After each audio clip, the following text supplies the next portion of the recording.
অনুষ্ঠান বাড়ির মতন দুধ শুক্তো কাদের কাদের পছন্দের তাড়াতাড়ি বলে ফেলো তো কমেন্টে। আমাদের বাড়িতে তো খুব পছন্দ করে, বাঙালিদের খুবই পছন্দের একটা মেনু হচ্ছে দুধ শুক্তো। চলো আজকে তোমাদের সাথে ওটাই শেয়ার করব। অনুষ্ঠান বাড়ির যে দুধ শুক্তোটা হয় অতটা রিচ না করেও বাড়িতে সাধারণভাবে কত সুন্দর করা যায়। আমি অনেক রকম সবজি নিয়েছিলাম, তেতো তো অবশ্যই লাগবে, করলা বা উচ্ছে সবই লম্বা লম্বা করে কেটে নিতে হবে।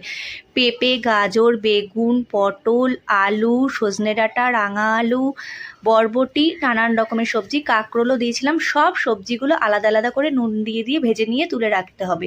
আর প্রথমে ভাজবে বড়িটা, আর একদম শেষে ভাজবে তেতো বা উচ্ছে করলা যেটা আছে। তারপর কড়াইতে পাঁচফোড়ন, তেজপাতা আর দিয়েছিলাম গ্রেট করে রাখা কিছুটা আদা দিয়ে নাড়াচাড়া করে সব সবজিগুলো, উচ্ছেটা আর ওই বড়িটা বাদ দিয়ে সব সবজি নাড়াচাড়া করে পরিমাণ মতন একটু মিষ্টি দিয়ে আর একটা পেস্ট বানিয়ে রাখতে হবে। নাড়াচাড়া হয়ে যাওয়ার পর ওই পেস্টটা হচ্ছে সর্ষে, পোস্ত আর দিয়েছিলাম রাঁধুনি, এগুলোর একটা আলাদা ফ্লেভার আসে। দিয়ে ভালো করে কষিয়ে পরিমাণ মতন জল দিয়ে ঢাকা দিয়ে সেদ্ধ করার জন্য রেখে দিতে হবে।